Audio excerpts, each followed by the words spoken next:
Dua dicoba. Dengar suara saya? Dengar Molim. Dengar Molim. Dengar Molim.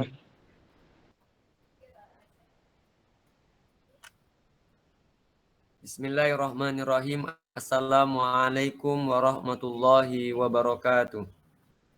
Waalaikumsalam warahmatullahi Waalaikumsalam wabarakatuh. warahmatullahi wabarakatuh.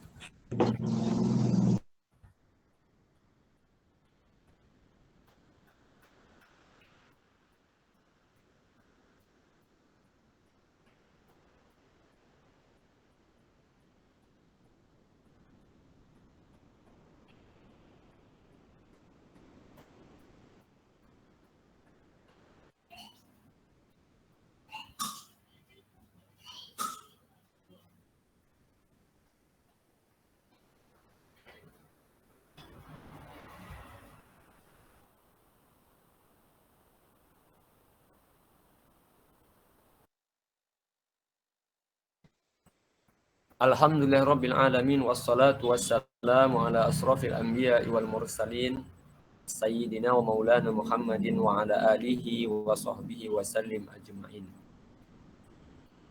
Yang pertama mari kita bersyukur kepada Allah Subhanahu wa taala dengan mengucap lafaz hamdalah. Alhamdulillahirabbil alamin. Dalam kitab Qurratul Uyun disebutkan man qala alhamdulillah futihat abwabul jannah samania. Barang siapa yang senantiasa sering mengucap kalimat alhamdulillah, maka Allah akan membuka 8 pintu surga. Kenapa dibuka 8 pintu surga? Karena asbabnya kalimat alhamdulillah terdiri dari 8 huruf. Alif 1 huruf, lam 2 huruf, ha 3 huruf, mim, dal, seterusnya sampai lam ha itu jumlahnya 8. Alangkah mudahnya kita mendapat surganya Allah Subhanahu wa taala bila mana kita bisa istiqomah mengucap kalimat alhamdulillah. Terlebih-lebih dalam kajian ini kita mampu hadir, kita mampu untuk berbagi ilmu, kita mampu untuk meluangkan paket kita, bukan hanya waktu tapi paket data kita untuk mendengarkan majelis. Man zaro aliman faka'annama zaroni, wa man sofaha aliman faka'annama sofahani, wa man jalasa aliman faka'annama jalasani, wa man jalasani fid dunya ajlasallahu fil akhirah. Barang siapa yang menziarahi Nabi, barang siapa menziarahi aku, kata Nabi, maka barang siapa menziarahi orang alim, maka dia sama dengan menziarahi aku. Barang siapa yang bersalaman dengan orang alim, maka samalah dia dengan bersalaman kepada aku. Dan barang siapa yang duduk bersama orang alim, maka dia duduk bersama aku. Wa man jalasani fid dunya ajlasallahu fil akhirah aw fil jannah. Yang duduk sama aku di dunia, maka nanti duduk sama Allah dan bahkan sama Rasulullah nanti di surga. Alangkah beruntungnya kita malam hari ini yang mungkin berbagai macam kesibukan kita. Di sini juga banyak orang-orang mulia, orang-orang yang ahli ilmu, orang-orang yang bergelar salih salihah. Istiqomah kita dalam perbuatan baik, salah satu asbab jalannya hidayah kepada kita. Alhamdulillah Allah kasih kita wahadainahun najdain, 2 jalan. Kita bisa pilih mematikan ini meet dengan menonton Instagram, menonton bola dan sebagainya, atau kita tetap memilih mendengarkan tausiah ini. Al-Fakir, saya sendiri menyampaikan ini bukan karena saya alim, bukan karena saya dikenal sama moderator, tapi yang pastinya taubatnya kita adalah berkumpul dengan orang soleh.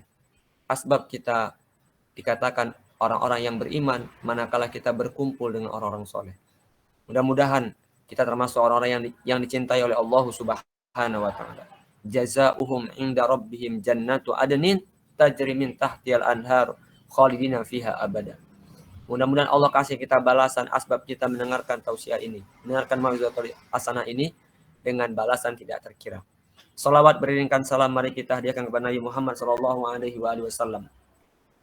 Rasulullah adalah muallim mudarris awal yang harus kita jadikan idola, yang harus kita jadikan rujukan, harus kita jadikan motivator dalam kehidupan kita. Ada 124.000 nabi dalam kitab Minhajul Muslimin. Ada 314 rasul disebutkan juga dalam kitab tersebut. Tapi nabi yang paling mulia dan nabi yang termasuk nabi yang paling Allah cintai adalah Rasulullah Shallallahu Alaihi Wasallam. Para sahabat sekalian, kalau kita hidup di masa Nabi Musa alaihissalam, kalau kita hidup di masa Nabi Daud alaihissalam, kita bermaksiat malam hari, langsung diazab esok pagi. Tapi kita ini umat Nabi Muhammad, kita berbuat maksiat tadi pagi, belum dibuat azab oleh Allah. Allah tunggu kita kapan kita tobat.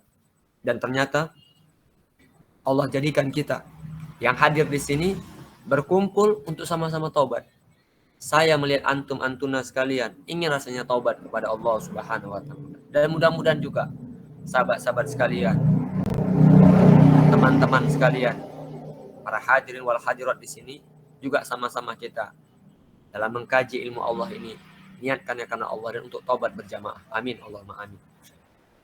Saya terima kasih sekali kepada lembaga dakwah kampus. Kemudian wabil khusus juga para undangan yang mengundang saya, para murid-murid saya, para teman-teman saya yang hadir di sini. Saya ucapkan terima kasih banyak sudah mampu untuk mau bersama-sama kita berkumpul dalam majelis yang mulia ini.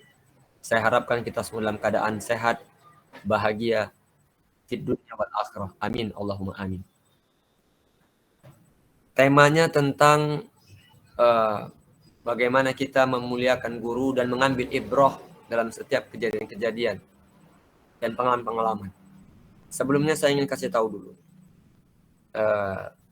apa itu definisi ulama.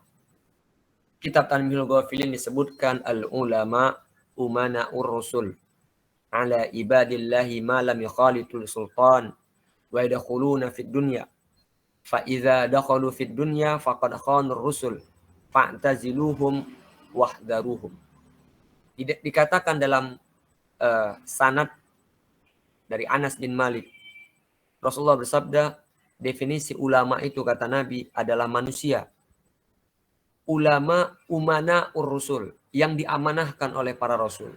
Jadi ulama itu adalah manusia yang Allah yang diamanahkan, yang dipercayakan oleh Rasulullah untuk mendidik, yukhalitu, membimbing manusia, mendidik, membimbing manusia sepanjang tidak ada niatan untuk dunia. Maknanya mendidik tapi niatnya untuk dunia. Mengajak niatnya untuk dunia, bukan untuk Allah tapi untuk dunia. Maka kita mesti berhati-hati. Juga ulama itu bukan dikatakan orang yang hubbud dunia atau rakus harta. Ulama juga tidak dikatakan orang yang sering bercampur atau sering berbaur dengan para umara, orang yang dekat kepada para pemimpin. Jadi konsep ulama itu memang adalah orang yang lurus antara lisan dengan hatinya. Maka agaknya kita mesti tahu definisi yang lain. Ada juga muallim yang mengajarkan ilmu, mudarris, guru yang mengajarkan dengan berbagai metode, murabbi, orang yang mengantarkan kita kepada Allah Subhanahu wa taala, jalan yang lurus. Jadi banyak definisi guru. Dan karena ini juga masih momen hari guru, hendaknya kita mesti tahu juga definisi-definisi tadi. Nah, yang menjadi permasalahan adalah bagaimana kita memahami konsep belajar. Al-Faqih Abu Lis As-Samarqandi dalam kitabnya Tanbihul Ghafil menyebutkan dengan sanad dari Abu Darda, beliau mengatakan tiada orang yang pandai tanpa belajar dan bukanlah orang alim jika tidak mengamalkan ilmunya. Beliau juga mengatakan bahaya yang menimpa orang yang bodoh hanya sekali, tapi bahaya yang menimpa orang yang pintar itu 7 kali. Kelak di hari kiamat yang akan aku takuti bukan tuntutan sejauh mana ilmu pengetahuan yang aku dapati, tetapi sejauh mana mengamalkan ilmu pengetahuan itu sendiri. Artinya masalah hadirin, kita ini orang-orang yang pejuang ilmu, pejuang toga, mungkin ada pejuang ijazah. Kita semua ini orang yang belajar. Ingat, ini nasihat untuk kita semua. Dalam kita hal belajar, di samping menuntut ilmu, ada juga mesti kita garis bawahi. Kepada siapa kita mengambil ilmu? Ilmu itu awalnya dari mendengar, dari membaca, dari menghayati. Tapi ilmu yang bisa masuk ke dalam diri kita adalah manakala kita ilmu yang sampai ilmu itu ke dalam diri kita dengan kita berguru. Berguru maknanya kita belajar kepada guru-guru kita. Maka kalau kita bicara tentang sirah, bagaimana adab-adab orang dalam belajar? Para hadirin, sahabat-sahabat sekalian, murid-murid mualim semua, kita mesti ambil ilmu itu kepada guru-guru kita yang guru itu memang juga berguru. Kenapa demikian? Karena Islam mengajarkan kepada kita untuk taraktu fikum amroini idza ma tamassatum bihi lan tadilu abada. Hendaknya kita senantiasa memegang dua kitab. Yang kitab ini kalau kita pegang, kita enggak tersesat, yaitu Al-Qur'an dan Sunnah. Mesti kita punya guru yang sesuai dengan Quran dan Sunnah. Jadi kalau kita belajar sama guru, hal yang paling utama yang perlu kita pahami adalah adab. Karena al-adabu qoblal ilmi. Belajar adab dulu sebelum ilmu.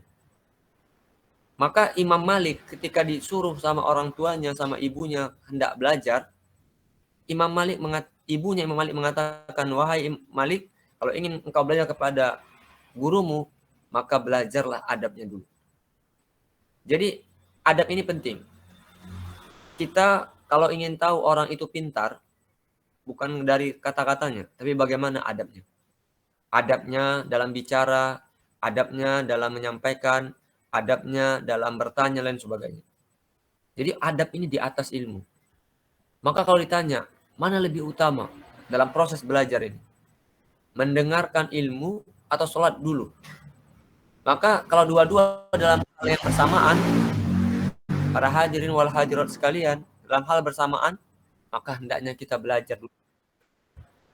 Belajar ilmu dulu. Bagaimana ilmu takbiratul ihram?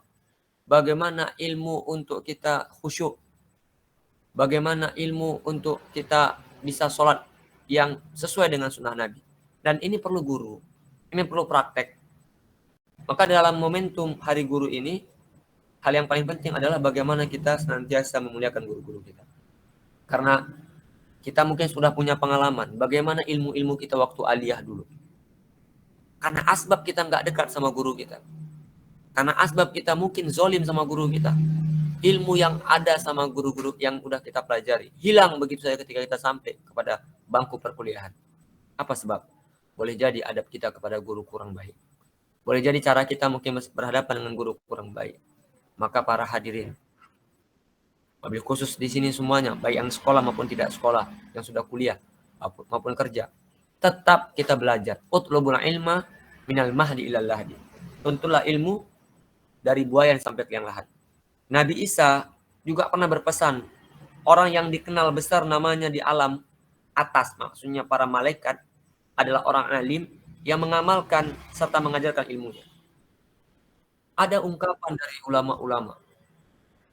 Ketika seorang Habib ditanya, kenapa ulama-ulama Yaman lebih terkenal, lebih banyak ilmunya ketimbang ulama-ulama Saudi, ulama-ulama Mesir. Padahal kita tahu ulama-ulama Yaman ini kitab-kitabnya tipis-tipis. Maka dijawab oleh salah seorang Habib, asbabnya adalah ulama-ulama Yaman itu. Guru-guru yang di Yaman itu. Mereka senantiasa ada ilmu, langsung diamalkan. Di antara para sahabat Nabi yang terkenal, Abu Bakar Siddiq, Umar ibn Khattab, Utsman bin Affan, Ali karramallahu wajhah. Di antara 4 sahabat Nabi ini, ada satu sahabat Nabi yang luar biasa, yaitu Sayyidina Umar bin Khattab, yang paling lama khatam Qur'annya. Kenapa demikian? Karena dia tidak mau berpindah dari Al-Fatihah menuju Al-Baqarah sebelum ayat per ayat diamalkan. Maka para hadirin, dari kisah-kisah para ulama yang bisa kita ambil ibrah ini, bagaimana kita mau menjadi orang yang sukses kalau kita tidak ada guru, tidak belajar ilmu kepada guru. Mungkin kita banyak guru, kita belajar, tapi yang di hati kita tidak ada, sehingga kedekatan kita sama guru-guru kita hilang. Maka perlu kita ada condong kita kepada guru-guru kita. Kita muliakan guru-guru kita. Agar apa? Ilmu yang disampaikan guru-guru kita masuk kepada kita. Nah, para ulama-ulama juga ketika mereka punya masalah, mereka menghubungi gurunya. Imam Syafi'i banyak gurunya. Bukan hanya Imam Malik, tapi Imam Waqi. Kita pernah dengar untayan hikmah Imam Syafi'i. Saqautu ila waqi'in su'ahibzin. Aku bertanya kepada guruku tentang buruknya hafalanku. Imam Syafi'i pernah satu ketika itu dalam hal menghafal, hafalannya lemah sekali. Maka Imam Waqi menjelaskan, apa yang kau perbuat ketika tadi sore? Kata Imam Syafi'i, aku ketika mau ke sungai tidak sengaja kulihat betisnya seorang perempuan. Kata Imam Waqi, al-ilmu nur. Ilmu itu ibarat cahaya. Wa nurullah la yudalil as. Dan cahaya Allah itu tidak akan sampai kepada orang yang bermaksiat. Para hadirin wal hadirat sekalian. Ilmu-ilmu yang Allah berikan sama kita banyak. Tapi sejatinya yang ilmu yang akan dipertanggungjawabkan adalah manakala ilmu itu tidak kita amalkan. Maka penting kita memuliakan guru dan menghormati ilmu itu sendiri. Saya juga mengambil ungkapan para ulama. Di sini juga ungkapan hikmah Umar Ibn Khattab ketika bertanya kepada sahabatnya Ibnu Salam. Umar bertanya, wahai Ibnu Salam, siapa yang disebut ilmuwan? Dijawab sama Ibnu Salam, yaitu yang melaksanakan ilmunya. Lalu apa faktor penyebab lenyapnya ilmu dari dada manusia? Apa sebab orang itu lenyap ilmunya, hilang ilmunya, atau banyak lupa? Dijawab oleh Ibnu Salam adalah tamak atau rakus. Masalah hadirin, sahabat-sahabat sekalian, murid-murid mu'alim semua yang hadir di sini, sifat tamak itu dilarang dalam Islam. Apa itu tamak? Tamak itu adalah tidak senang orang lain mengambil yang punya kita. Tidak ikhlas kalau kita memberikan yang punya kita kepada orang lain. Atau tidak ikhlas orang lain punya dapat rezeki daripada kita. Ini penyakit hati, penyakit batin yang bisa merusak hafalan. Kita boleh iri. Iri itu dilarang, hasad itu dilarang. Dalam kitab akhlak tentang At-Tibyan fi Hamatil Quran disebutkan di situ Ibnu Mas'ud menjelaskan la hasada illa fisnatain. Tidak hasad itu dilarang kecuali kepada dua. Yang pertama adalah hasad atau iri. Kita boleh iri kepada orang yang Allah berikan harta. Atahullahu malan. Allah berikan kepada dia harta yang hartanya itu membawa dia kepada kebaikan. Dia sedekahkan, dia bagi-bagi, dia infakkan. Kita boleh iri. Ya Allah, berikan aku harta yang banyak supaya aku bisa sedekah seperti fulan bin fulan. Yang kedua, seseorang yang Allah berikan ilmu dan ilmunya itu dia sedekahkan, dia berikan sama orang, dia bagi-bagi. Nah, ini dibolehkan dalam Islam. Maka para hadirin wal hadirat sekalian, kita yang belajar ini mesti kita memahami tentang bagaimana hati kita ini. Banyak ilmu kita kok bisa lupa, kok bisa hilang. Karena mungkin boleh jadi di samping kita tamak tadi dan juga kita hasad, juga kita dalam hal doa, berdoa kepada Allah tidak memasukkan nama-nama guru-guru kita dalam doa kita.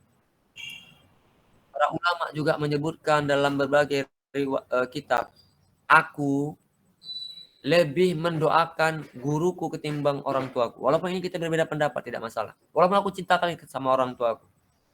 Karena orang tuaku memberikan aku jasad. Maknanya memberikan aku makan. Yang makan itu untuk jasad.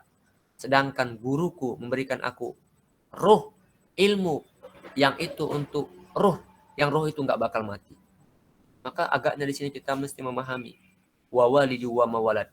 Ayat atau dalil yang menjelaskan tentang ikatan antara murid sama guru itu sampai ke hari kiamat. Maka jangan lepas kita doakan guru-guru kita. Jangan lepas kita juga mendoakan orang tua kita. Apalagi orang tua itu adalah guru pertama kita. Kita muliakan.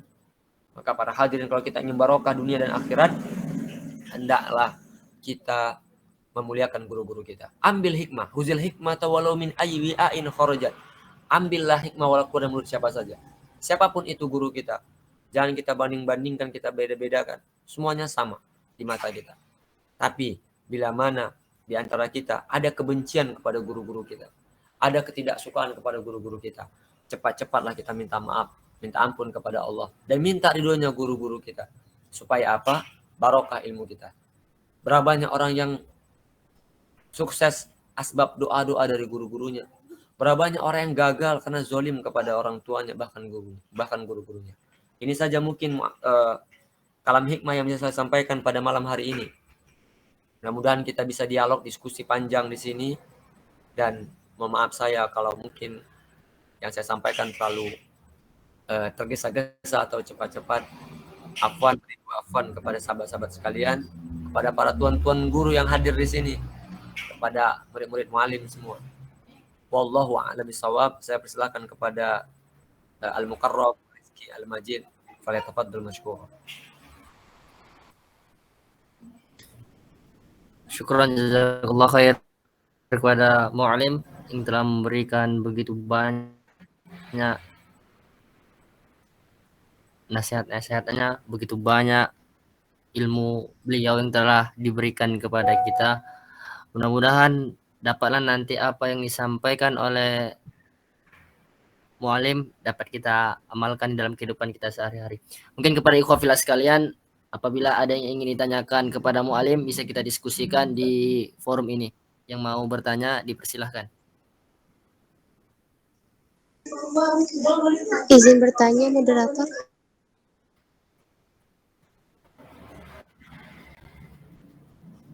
Ya, dipersilahkan kepada Naila Utasud. Terima kasih kepada moderator. Baiklah, perkenalkan nama saya Naila Audifa Utasud. Saya dari kelas PGMI 1 semester 3 Stambuk 2021. Izin bertanya, Mu'alim. Ya, silakan. Mana yang lebih utama, Mu'alim? Adab kepada orang tua atau guru, Mu'alim? Dan bagaimana jika ada seorang murid, dia itu lebih mengutamakan adab kepada gurunya. Adab kepada gurunya baik, tetapi kepada orang tuanya kurang baik, Mu'alim. Mohon penjelasannya, Mu'alim. Terima kasih. Baik, terima kasih banyak kepada Naila atas pertanyaannya. Hendaknya orang yang alim, murid yang sudah belajar ilmu agama, bisa mengkondisikan antara beradab sama guru dan sama orang tua.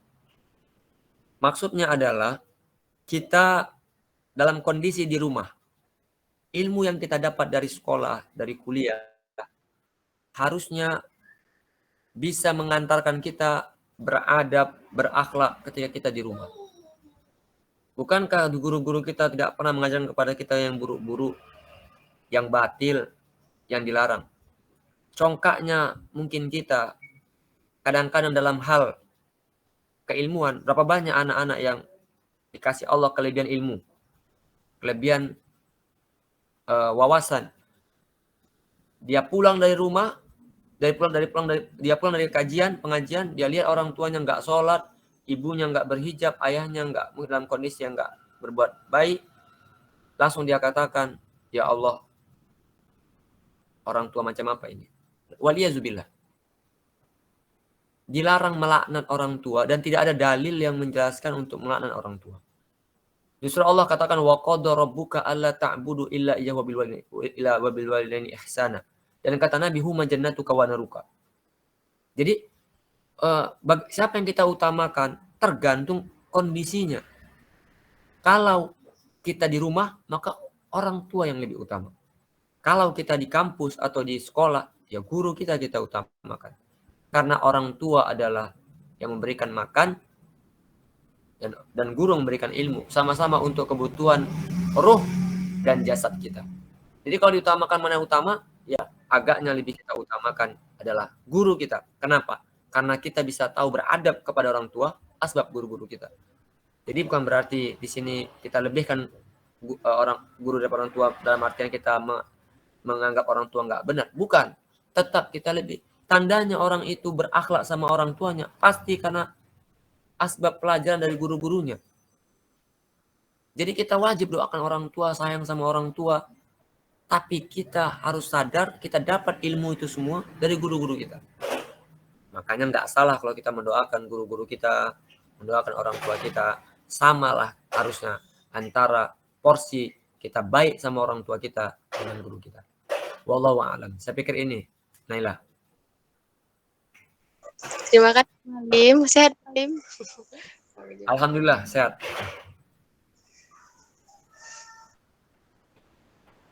Baik, kepada ikhwafillah sekalian yang ingin bertanya, dipersilakan kepada. Boleh juga tanya di luar konteks juga, nggak apa-apa, Rizky. Ya, Mu'alim. Untuk ikhwafillah sekalian, mungkin di luar dari kajian kita hari ini, mungkin bisa kita diskusikan di forum ini, bisa dipertanyakan kepada Mu'alim. Izin bertanya moderator. Ya, dipersilakan kepada terlebih dahulu kepada Siti Nur Halimah, dan nanti akan dilanjutkan oleh kepada Eli Armayani. Mungkin untuk Siti Nur Halimah dipersilakan dulu. Baik, terima kasih moderator. Assalamualaikum warahmatullahi wabarakatuh. Waalaikumsalam warahmatullahi wabarakatuh. Izin bertanya, Mu'alim. Pertanyaan saya, bagaimana ulama dulu memuliakan guru-gurunya? Dan pertanyaan yang kedua, adab-adab seperti apa saja yang dapat kami lakukan untuk memuliakan guru-guru kami, Mu'alim? Mungkin itu saja, Mu'alim. Saya kembalikan kepada moderator.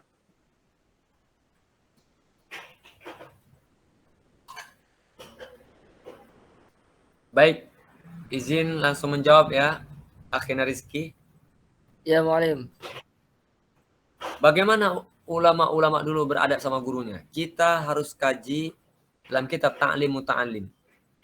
Juga disebutkan juga dalam kitab-kitab yang lain, apalagi banyak ulama-ulama kita yang di Sumatera Utara ini.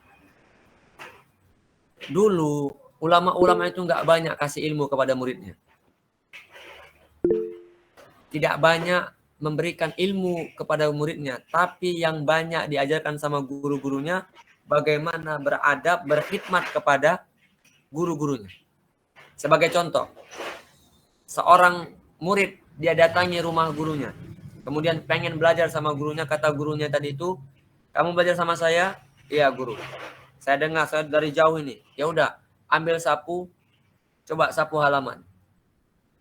Dites sama gurunya bagaimana keikhlasan si murid tadi. Ada yang sanggup, ada yang enggak. Yang sanggup maka dikasih sama gurunya ilmu. Dan dalam hal duduk, dalam hal bicara, dalam hal bertanya, semuanya dikasih tahu sama guru-guru kita atau ulama-ulama. Dulu saya kasih tahu, di masa siapa ada bangku kelas, bangku di kelas atau bangku di kampus. Bangku ya. Dulu nggak ada istilah bangku. Semua murid-murid duduk di bawah. Kenapa? Karena untuk gurunya bisa melihat bagaimana murid-muridnya semua. Dan agar murid-muridnya juga tahu tidak sama, tidak level, tidak selevel antara murid sama guru. Makanya murid duduk di bawah, gurunya di atas. Dan bukan ini perkara yang menghinakan si murid, tidak. Justru agar si murid tahu letak ta'zim itu di mana. Bayangkan kalau kita memuliakan guru kita, dari hal duduk saja, bagaimana tidak cepat ilmu itu masuk sama kita. Maka para hadirin, terkhusus Halimah, luar biasa dulu adab-adab seorang murid kepada gurunya. Ada satu kisah, yang ini kisah inspiratif. Ini ulama terkenal, tapi dulu ketika di pesantren, dia ini saking ta'zimnya kepada istri kiai, melihat istri kiai ini lagi ngulek-ngulek sambal di atas tempat, di atas, di bawahnya itu comberan, air yang kotor. Mungkin, mohon maaf, ada kotoran manusia di situ. Suatu hari, nyai ini atau istri kiai ini lagi mau mengulek-ngulek sambal itu, jatuh batu tadi itu, batu dan nyai itu balik ke kamar. Melihat murid ini tadi, murid ini melihat. Karena ta'zim sama nyai tadi itu, dia langsung lompat ke bawah, dia ambil itu, dia bersihkan dulu, Baru tadi dia bersihkan sebersih-bersihnya, dia balik, dia taruh ke atas tempat batu ulekan tadi. Akhirnya dia mandi, dia bersihkan diri dia. Ketika dia sholat zuhur, Allah kasih dia karomah, badannya wangi luar biasa. Memuliakan guru, Allah kasih kemuliaan. Memuliakan ilmu, Allah kasih kemuliaan. Bayangkan bagaimana kita kalau muliakan orang tua kita, huma jannatuka wa naruka. Di atas mulia lagi. Wali-wali Allah itu nggak jauh-jauh. Di rumah kita juga ada wali Allah. Tapi bagaimana kita bisa tahu wali Allah di rumah kita kalau kita nggak ngaji? Kalau kita nggak belajar, para hadirin wal hadirat. Wabil khusus murid mualim Siti Nur Halimah. Maka ulama-ulama dulu itu luar biasa memuliakan guru-gurunya. Tapi hari ini kita tengok bagaimana adab-adab murid kepada gurunya. Luar biasa juga. Luar biasa parah, hancur.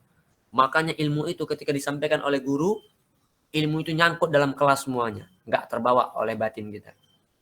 Sering kita dengar dari guru-guru kita, dosen-dosen kita. Aku dekat sama dosen ini supaya dapat IP 3, supaya dapat beasiswa. Akhirnya dapat beasiswa, dapat IP 3, tamat kuliah, ilmu tadi hilang semua. Tinggal di bangku kampus tadi. Maka kita kalau belajar itu, dalam hal niat tadi, ulangi lagi niat kita kuliah ini. Niat untuk dapat ilmu, niat jadi orang baik. Kalau kita udah dapat ilmu dan kita baik, siapa yang nggak terima kita? Siapa yang nggak mau? Siapa yang menolak kita kalau kita bekerja di suatu tempat atau instansi? Semuanya akan senang sama kita.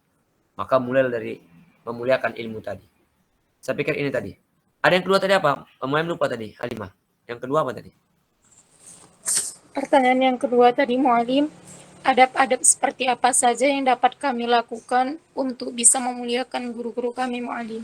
Ya, untuk saat ini ya kita kalau kita jumpa sama guru kita salam, kemudian kita juga doakan, kemudian kita berwajah yang senang, maksudnya wajah kita tuh senang gitu, sehingga guru kita pun senang sama kita. Hal yang simpel segitu aja dulu, karena bagaimanapun dalam beradab sama guru ini kan kita mesti tahu juga bagaimana guru laki-laki, guru perempuan, kan nggak sama gitu antara guru laki-laki sama guru perempuan. Pastilah sama kedekatan kita harusnya sama guru perempuan juga lebih ketimbang guru laki-laki. Kalau kita perempuan, kalau kita laki-laki ya khususnya guru laki-laki. Wallahu a'lam. Saya pikir itu. Saya kembalikan kepada Rizky. Baik, Mu'alim. Terima kasih, Mu'alim. Ya, sama-sama. Baik, kepada ikhwafillah sekalian, mungkin mengingat waktu yang ingin bertanya, mungkin saya persilahkan untuk 3 orang lagi.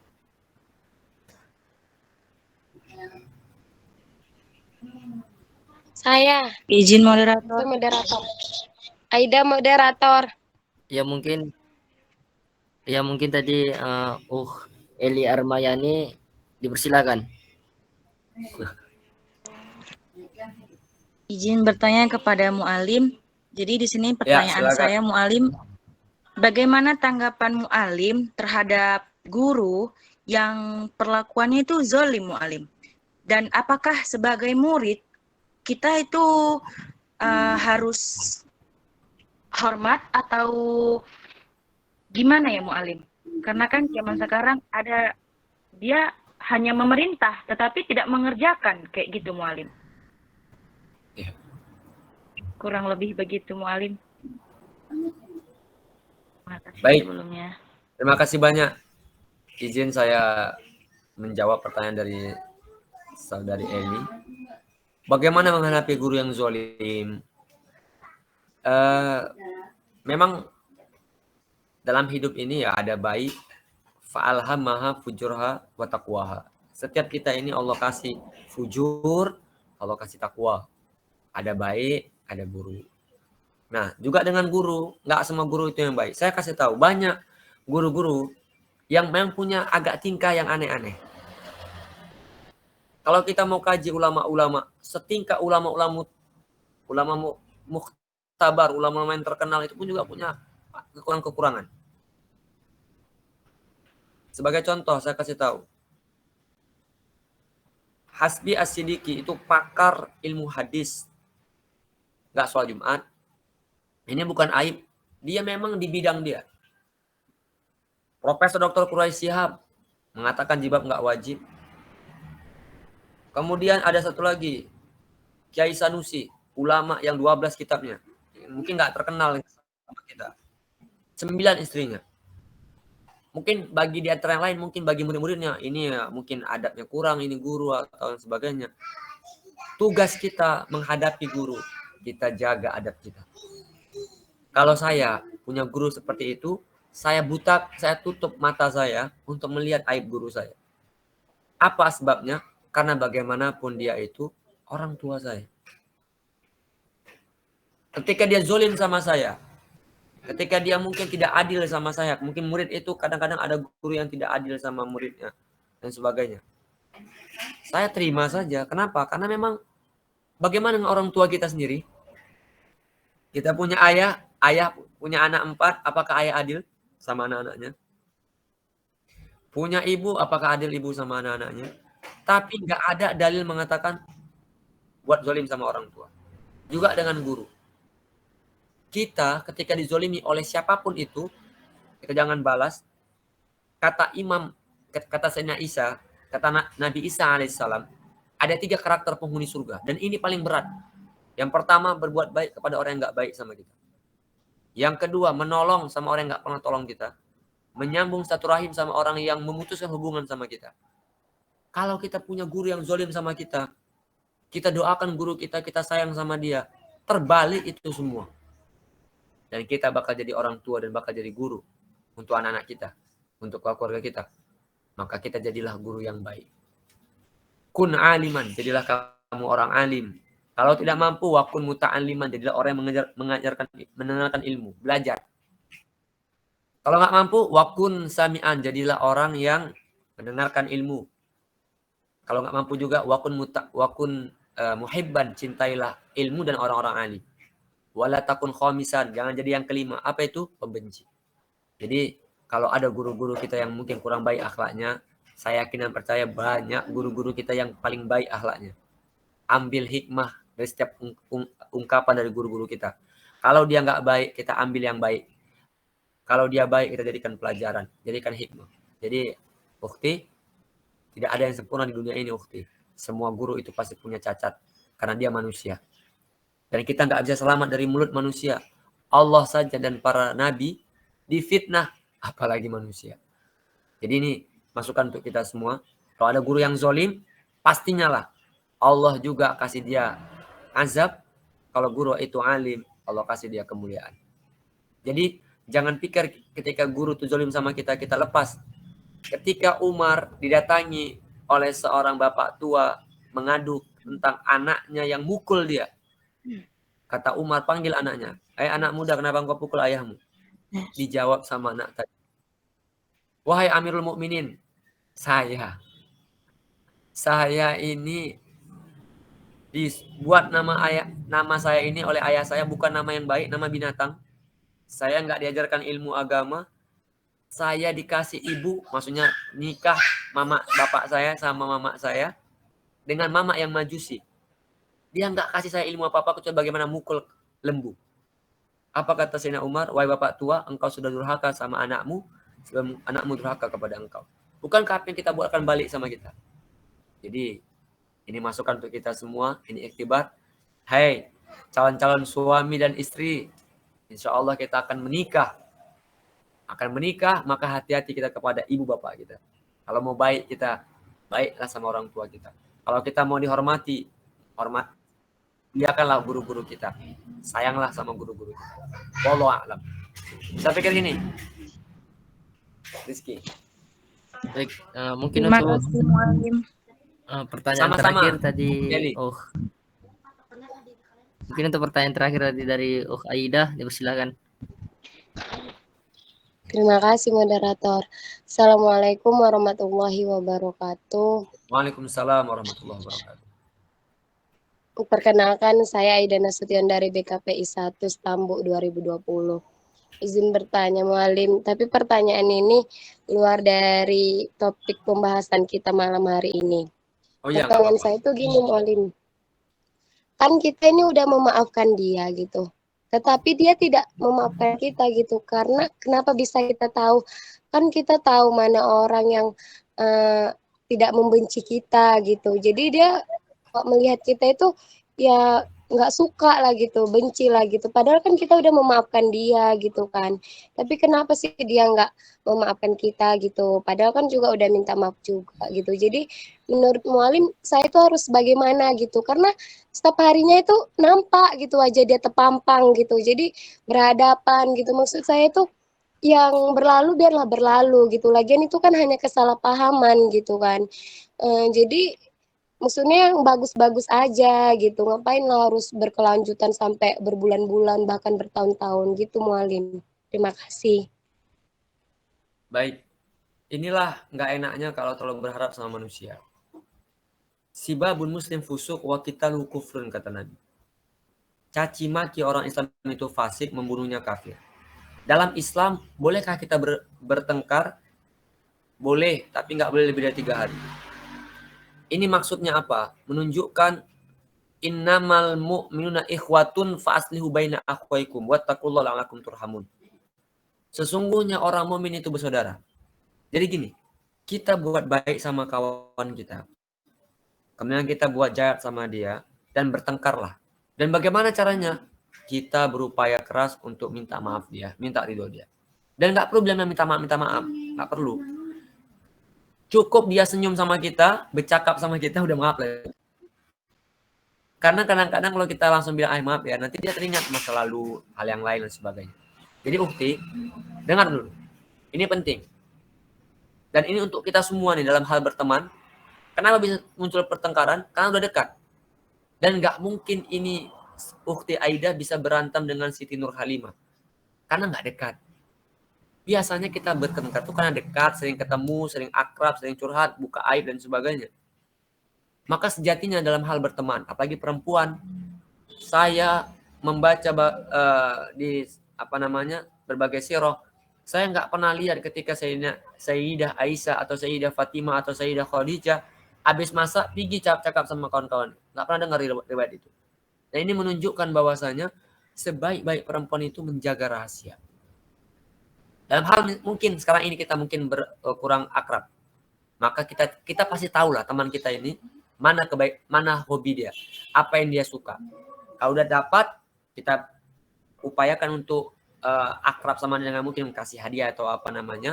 Setelah itu kita yakin di hati kita, ya Allah ya Rob, hanya kepadamu lah aku akrab dan biasa kepada teman-teman. Kenapa? Saya kasih tahu, dalam Islam kata teman itu ada 4, ada 2. Ada sohib, itu teman. Dalam Quran ada ashabul yamin, pernah dengar ya? Ashabul shimal, ashabul kahfi, ashabul ukhdud, ashabul mash'amah, ashabul maimanah.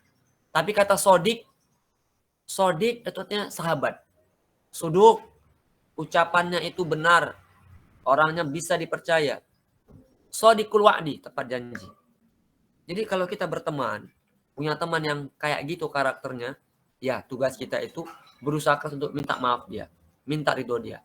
Banyak orang yang meninggal malam ini atau meninggal bulan lalu pengen bangkit supaya bisa minta maaf aja. Pertanyaannya Aida, kalau Allah takdirkan kita meninggal tanpa belum dimaafkan bagaimana? Jadi kita berupaya aja untuk bisa dapat maaf dan berjanji dalam hati kita, ya Allah, inilah pelajaran paling besar. Begitulah kita kadang-kadang baik sama orang, sedikit buat salah, hilang kebaikan itu. Dalam hal berteman juga demikian. Maka kita jaga hak persahabatan. Kita jaga hak pertemanan.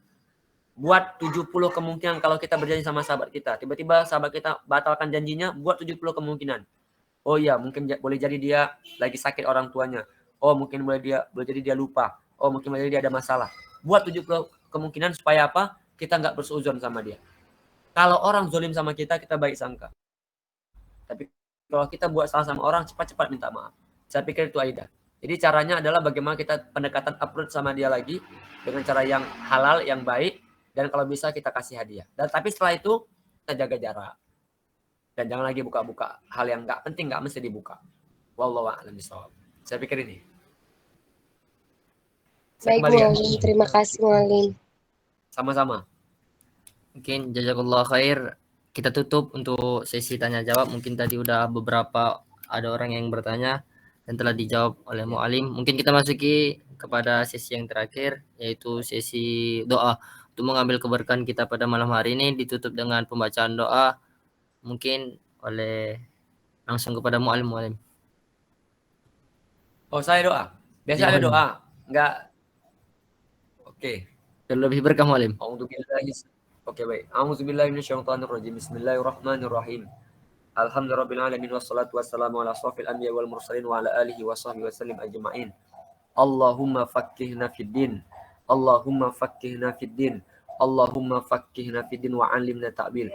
Allahumma ighfir lana dzunubana wa liwalidayna warhamhum kama rabbayana shighara wa li ajdadina wa li jaddatina wa li muallimina wa li asatizina wa liman hadarana wa lil mu'minina wal mu'minat wal muslimina wal muslimat al ahya'i minhum wal amwat bi rahmatika ya rabbal alamin.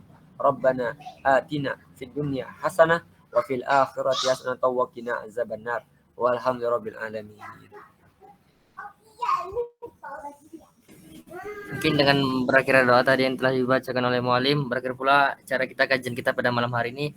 Mungkin untuk sesi yang terakhir yaitu kita foto bersama melalui online. Jadi untuk ikhwafillah sekalian bisalah di on cam kameranya.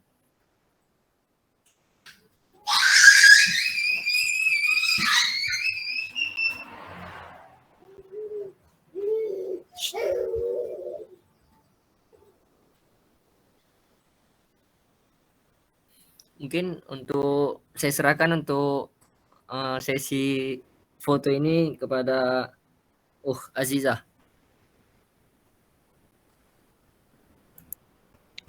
Baik. Tolong diharapkan untuk membuka kamera semuanya.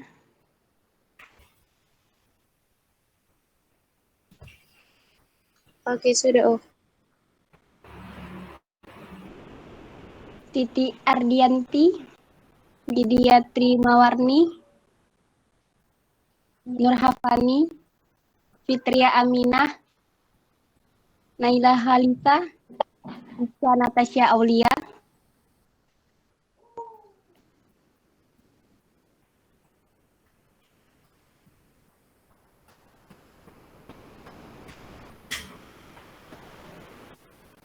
baik, langsung saja. 1, 2, 3. Cetek. Baik. Terima kasih.